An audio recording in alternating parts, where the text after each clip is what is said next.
Hey hello guys, welcome back to our channel. তো আশা করছি তোমরা আমার ভিডিওগুলো দেখছো, আর যদি নাও দেখে থাকো তাতেও কোনো অসুবিধে নেই। আমি তোমাদেরকে এর আগে অনেকবার বলেছি যে আমি দেখতে চাই যে কতগুলো জিরো জিরো ভিউজ হলে আমি ডিমোটিভেট হয়ে যাই, এবং তার ফলে আমি ইউটিউব চ্যানেলটা যে ভিডিওগুলো বানাচ্ছি সেগুলো ক্রিয়েট করা ছেড়ে দিই। ঠিক আছে? তো আমিও আমার একটা মানে কি বলা যায়, ওই যে বলে না যে আমি আমার একটা লেভেল দেখতে চাই, যেই লেভেল থেকে আমি আর পারবো না, কন্ট্রোল করতে পারবো না নিজেকে, ওখান থেকে মানে ছেড়ে দিয়ে পুরো চলে আসবো, এরকমটা আমি দেখতে চাইছি এখান থেকে। কারণ অনেক জায়গায় অনেক পারফরম্যান্স দেখিয়েছি, অনেক ভালো কিছু করার চেষ্টা করেছি। কিন্তু সেখান থেকে আমি রেজাল্ট আল্টিমেট 0 পেয়েছি। কিন্তু আমি চাইছি যে এখান থেকে আমি 0 পাওয়ার পরেও যাতে আমি করে যেতে পারি, এবং সেটা অবশ্যই যে এমনটা নয় যে এখান থেকে প্রচন্ড পরিমাণে আর্নিং হয়, বা এমনটা নয় যে এখান থেকে অ্যা মানে তোমাকে একটা ভালো জায়গায় পৌঁছে যাবে, এমনটা নয়। কিন্তু আমি চাইছি যে এখান থেকে কিছু একটা সাকসেসফুল হই। কারণ হ্যাঁ, এটাও মাথায় আছে যে হ্যাঁ, এখান থেকে মোটামুটি একটা আর্নিং হয়। যেটা এমন একটা আর্নিং যেটা আ মূলত তোমার অ্যাক্টিভ নয়, প্যাসিভ আর্নিং টা হবে। ঠিক আছে? তো অনেকেই আর্নিং এর সম্বন্ধে হয়তো জানে না। আমি হালকা করে একটু বলতে চাই যে আর্নিং টা কিরকম হয় বা কিরকম প্রকারের হয়। আর্নিং টা যতদূর সম্ভব আমার মনে পড়ছে যে ২ রকমের আর্নিং করা যায়। একটা হচ্ছে অ্যাক্টিভ অ্যাক্টিভ আর্নিং, আর একটা হচ্ছে প্যাসিভ আর্নিং। ঠিক আছে? অ্যাক্টিভ আর্নিং টা কিরকম হয়? তো তোমরা দেখবে তোমরা এখন বর্তমানে যেসব কাজ করছো, যেখান থেকে তোমরা টাকা পয়সা পাচ্ছ। মানে ধরো যে কেউ ধরো না মিস্ত্রি কাজ করে, কেউ ধরো না কোনো ইলেকট্রিশিয়ান এর কাজ করে, কেউ ধরো না টিচার। সে এখন বর্তমানে যে টাকাগুলো পাচ্ছে সেটা হলো অ্যাক্টিভ আর্নিং, মানে নিজে কাজ করছে এবং টাকাগুলো পাচ্ছে। পরবর্তীকালে টিচার যখন রিটায়ার্ড হবে, সে সেখান থেকে যখন পেনশনভুক্ত যদি থাকে, তাহলে সে সেখান থেকে যদি পয়সা পেয়ে থাকে, সেটা হলো তার প্যাসিভ আর্নিং। মানে কি? সে কাজ করছে না অথচ সে টাকা পাচ্ছে। এটা হচ্ছে প্যাসিভ আর্নিং। মানে তুমি কাজ না করার পরেও এমন কিছু করে রেখেছো বা এমন কিছু হয়ে আছে যেখান থেকে তুমি টাকা পাচ্ছ। সেটা হচ্ছে প্যাসিভ আর্নিং। ঠিক আছে? তো এরকমটা অনেক জায়গায় ঘটে থাকে। যেমন দেখবে কেউ একটা বিল্ডিং করেছে বা কেউ একটা কোথাও ফ্ল্যাট নিয়ে রেখেছে। সেখানে সে ভাড়ায় দিচ্ছে। সেটা থেকেও সে পয়সা কামাচ্ছে। ঠিক আছে? এটা হচ্ছে প্যাসিভ আর্নিং। মূলত এই প্যাসিভ আর্নিং গুলো তোমার মানে কি বলা যায়? হয়তো মানে তুমি যখন কাজ করছো সেখানে তোমার কাজে লাগবে না। কিন্তু পরবর্তীকালে তুমি যখন কাজ করতে পারবে না, বা সবসময় তো বাইরে থেকে কাজ করা সম্ভব হয়ে ওঠে না সবার পক্ষে থেকে। তো সেখান থেকে তুমি যখন বাড়িতেই থেকে যখন ইনকাম করছো, সেটা তোমার প্যাসিভ আর্নিং হয়ে উঠবে। আর ওই প্যাসিভ আর্নিং টা মূলত খুব মানে ডিমান্ডিং। ঠিক আছে? ওই আর্নিং টা যারা ক্রিয়েট করে ফেলেছে বা যারা ক্রিয়েট করছে, বা যাদের পক্ষে সম্ভব হচ্ছে না, তারা কিন্তু মূলত বেশিরভাগই ভুক্তভোগী হয়ে থাকে। যেমন ধরো আমি আমার বাবার কথাই বলি। সারা জীবন যাই হোক কাজ করেছে, যাই হোক যেখান সেখান থেকে পেরেছে টাকা ইনকাম করেছে, সেগুলোকে এক জায়গায় জমিয়ে রেখেছে।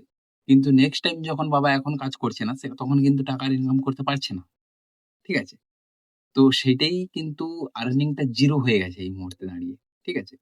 তো সেই আর্নিং টাকে তুমি যদি কেউ প্যাসিভ আর্নিং এ যদি নিয়ে আসতে চায়, তাহলে তাদের বিভিন্ন ধরনের প্ল্যাটফর্ম আছে। সেখান থেকে তুমি প্যাসিভ আর্নিং করতে পারো। যেমন কেউ ইন্সুরেন্স এ যারা কাজ করে। ঠিক আছে? তো তারা ওখান থেকে প্যাসিভ আর্নিং টা পায়। কেমন করে পায়? আমি যতদূর জানি, ঠিক আছে? যতদূর জানি বলতে আমি মূলত টাটা একটা ইন্সুরেন্স এ কাজ করতাম। মানে কাজ করতাম বলতে কিছুদিন কাজ করছিলাম, তারপরে আমি আবার ছেড়ে দেই। তার অনেকগুলো কারণ আছে টাটার। তো যাই হোক, মানে টাটার কোনো খারাপ দিক নেই। ঠিক আছে? মূলত আমি আমার থেকে আমি ওটাকে ছেড়ে দিতে চেয়েছিলাম, তাই জন্য ছেড়ে দিয়েছি। তো সেখানে কি হয়, তুমি যতদিন ধরো না কাজ করলে, তারপর থেকে তুমি যতগুলো কাজ করেছো, সেখান থেকে যতবারই ওই যে একটা ইন্সুরেন্স এর টাকাটা পে করবে, সেখান থেকে তোমার কিছু সামথিং পার্সেন্টেজ তোমাকে পে করা হবে। ঠিক আছে? যেটাকে রয়ালটি বলা হয়। ওইটা যে তুমি পেয়ে থাকবে না, ওটা তোমার প্যাসিভ আর্নিং হিসাবে এড হয়। ঠিক আছে? আর ওই যে তোমাদেরকে বললাম, কেউ বিল্ডিং করলে, কেউ ধরো অ বড় বিল্ডিং করেছে, সেখানে কিছু ভাড়ায় দিয়েছে, সেখান থেকে সে প্যাসিভ আর্নিং করতে পারে। কেউ ধরো ২-৪ টে দোকান করেছে, সে দোকানে যায় না। অথচ ওখানে কিছু মানুষজনকে রেখেছে, সেখান থেকে সে আর্নিং পাচ্ছে। সেটাও প্যাসিভ আর্নিং হতে পারে। কেউ ধরো না এই ট্রাক-ফ্রাক গুলো, ট্রাক, বাস এগুলো তৈরি করেছে, সে সেখানে কাজ করছে না। সে বাড়িতেই আছে। সে সেখান থেকে প্যাসিভ আর্নিং পেতে পারে। তো অ্যাক্টিভ আর্নিং আর প্যাসিভ আর্নিং গুলো তোমরা অবশ্যই বুঝতে পেরেছো হয়তো। যেমন তোমরা অনেকে ইংলিশ গ্রামারে পড়েছো অ্যাক্টিভ প্যাসিভ, মানে অ্যাক্টিভ ভয়েস, প্যাসিভ ভয়েস। ঠিক আছে? সেরকমটাই হয়ে থাকে এখানে। তো এখানে উল্টো দিক থেকে যেমন বলে না, ওগুলো অ্যাক্টিভ যখন থাকে ওটাকে যখন প্যাসিভে বলা হয়, তখন ওটাকে তুমি থেকে আমি হয়ে যাই, এরকম জিনিসটা সেরকমই হয়। তো যাই হোক, এত কিছু ডিসকাস করার কোনো দরকার ছিল না। তবুও আমার মনে হলো যে হ্যাঁ, একটু বলে দেই। বলে দিলে ভালো হবে। যাতে তোমরা করে বুঝতে পারো অনেক কিছু জিনিস আছে পৃথিবীতে। অনেক কিছু জিনিস ঘটে। সেগুলো যাতে মানে কি বলতো? আ সবসময়ের জন্য না একটা জিনিস মানে আমার মাথায় মস্তিষ্কের মধ্যে ঘুরতে থাকে। যদি কিছু মানে বললে তোমরা যদি ওখান থেকে কিছু যদি উপকার হয়, তো সেটাকে বলা উচিত। যেমন একজন টিচার যদি ঠিকঠাক করে যদি পড়ায়, এখনকার যুগে তো আমার মনে হয় না যে কোন টিচার ঠিকঠাক করে পড়াচ্ছে বলে। আর এমন কোন স্টুডেন্ট নেই। ই মানে খুব কম পরিমাণে স্টুডেন্ট আছে যেগুলোর পার্সেন্টেজ হয়তো দেখা যাবে যে 0.01, ঠিক আছে? এই পার্সেন্টেজের স্টুডেন্ট গুলো আছে যারা টিচাররা কিছু বেশি বললে হয়তো শুনতে খুব আগ্রহী হয়। আমি দেখেছি খুব কম পরিমাণেই আছে। এখন চাই যে যতটুকুই জানলে আমি পরীক্ষাতে ভালো রেজাল্ট করতে পারবো, যতটুকুই জানলে আমার মানে কি বলবো, একটা কাট অফ যে আসে ওখানে আমার ক্লিয়ার হয়ে যায়, ততটুকুই তুমি জানলে হবে। ঠিক আছে? আমার কিন্তু মানে যবে থেকে আমি কি বলবো, এই যে এ এইচএসে যবে থেকে উঠেছিলাম, তবে থেকেই আমার না বেশি করে জানার খুব ইচ্ছে ছিল। সমস্ত কিছু বিষয়ের উপর। আর আমি যখন পড়াতাম তখন আমি চাইতাম যে আমার স্টুডেন্টকে এ মানে যেকোনো জিনিসের উপরেই, যেকোনো একটা জিনিস, সিম্পল জিনিস হলেও, তার উপরে আমি যেন তাকে বেশি করে কিছু বোঝাতে পারি বা বেশি করে তাকে কিছু যেন বলতে পারি, এরকম একটা জিনিস। ঠিক আছে?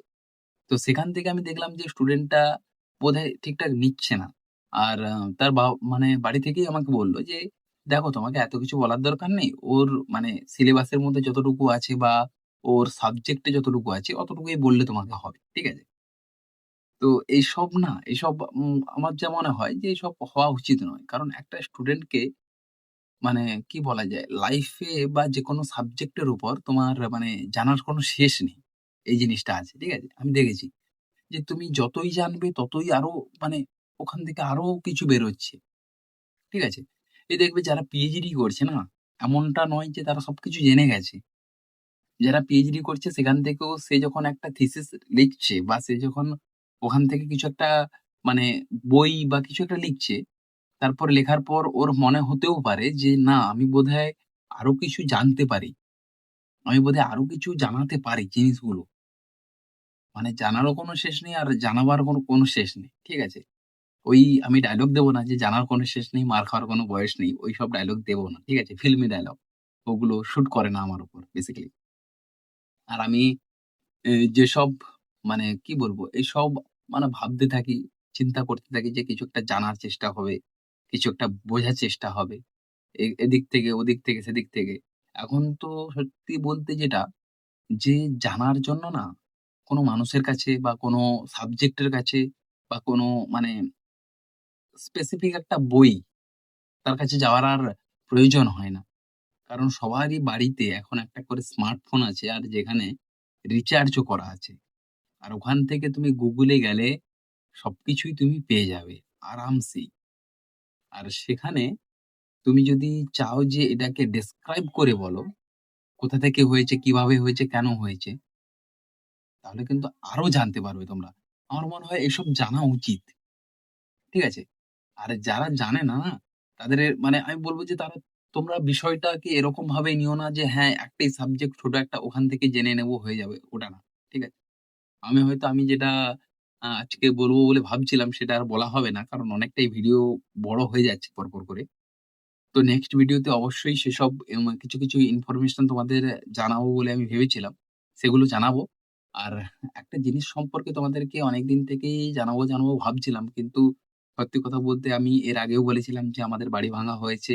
সেখান থেকে মানে পাকা বাড়ি তৈরি করার জন্য অনেক কাজকর্ম চলছে। সেখানে হেল্প করতে হয়। যারা মিস্ত্রি আসে তাদের সঙ্গে কিছু হেল্প করতে হয়। না করলে হয় না। আর সেগুলোর কারণেই কিন্তু আমি কিছু সময় পাচ্ছি না অন্য কিছু ইনফরমেশন তোমাদেরকে জানানোর জন্য বা জানাবার জন্য। আর সত্যি কথা বলতে কি, এই যে বাড়ি করতে গিয়ে আমার একটা এক্সপেরিয়েন্স হলো। সেটা কি? যে বলে না মিস্ত্রি। এবার সাধারণত গ্রামে যদি বাড়ি হয়, কারোর যদি বাড়ি আছে তোমরা জেনে থাকবে যে এখানে কোনো ইঞ্জিনিয়ার আসে না। যা করে সবকিছু মিস্ত্রিই করে। কিন্তু কিছু মিস্ত্রির মধ্যে এতটাই পটেনশিয়াল থাকে যে তুমি বুঝতে পারবে না। প্রথমে তোমার হয়তো কি বলবো, তুমি বুঝতে পারবে না, হ্যাঁ এই মিস্ত্রিটা হয়তো ভালো নাও হতে পারে, এরকম একটা ব্যাপার চলে আসে। আমার প্রথমে কিন্তু ধারণা একই ছিল, কিন্তু তারপর যে মিস্ত্রিটা আমাদের বাড়িতে কাজ করছে, সেখান থেকে আমি জানতে পারলাম যে না, মিস্ত্রিটার মধ্যে অনেকটাই পোটেনশিয়াল আছে আর অনেকটাই মানে জিনিস আছে, যেটা ও জানতে মানে জানে জিনিসগুলো। তার মূল একটা কারণ কি, আহ, মিস্ত্রিটা পড়াশুনো করা, অনেকটাই পড়াশুনো করা, প্রায় 40 বছরের কাছাকাছি বয়স। আর তখনকার সময়ে গ্র্যাজুয়েশন করেছিল, সম্ভবত কিছু একটা কারণে মাস্টার ডিগ্রি করতে পারেনি আর তখন থেকে চাকরি বাকরি পায়নি বলে এইসব কাজ করছে। কিন্তু হ্যাঁ, নলেজটা কিন্তু, এই এডুকেশন এমন একটা জিনিস, সেখান থেকে তুমি সঠিক জিনিসটা জানতে পারবে, জানতে শিখবে, অনেক কিছুই করতে পারবে। আর যার ফলে কি হয় বলতো, তোমাকে কেউ ধরুন না কিছু একটা বলছে, সেটাকে তুমি নিজের আইডিয়া করতে পারো। আমি দেখলাম যে হ্যাঁ, উনার মধ্যে অনেক কিছু পটেনশিয়াল আছে, অনেক কিছু জানতে পারবে। আর অনেকটাই ভিডিও হয়ে গেল বড়, লম্বা চওড়া করে, ঠিক আছে? আর অনেক কথা বলে ফেললাম তোমাদেরকে। আর যদি ভালো লেগে থাকে অবশ্যই ভালো লাগবে আশা করছি। কারণ ভালো না লাগার মতো আমি এমন কিছু বলছি না তোমাদেরকে। আর হয়তো আমি ট্যাগ গুলো ঠিকঠাক করে দিচ্ছি না, তাই জন্য হয়তো YouTube তোমাদেরকে রেকমেন্ড করছে না। আমি চেষ্টা করছি ভালো, ভালো ট্যাগ এড করার। আর থাম্বনেল গুলো বানাতেই পারছি না আমি। তার কারণ হচ্ছে এত মানে এখন চাপের মধ্যে আছি, তোমরা বুঝতেই পারছো। অবশ্যই আমি ভালো, ভালো থাম্বনেল বানাতে শিখে গেছি প্রায়। আর আরো হয়তো আপগ্রেড করতে হবে নিজেকে। আরো হয়তো সমস্ত কিছু আপগ্রেড না করলে হয় না জীবনে। আর নিজেকে আপগ্রেড যদি না করো তুমি, কোনদিন গ্রো আপ করতে পারবে না। আজকের মতো এই পর্যন্তই। দেখা হচ্ছে তোমাদের সঙ্গে নেক্সট ভিডিওতে। Tata, bye, by.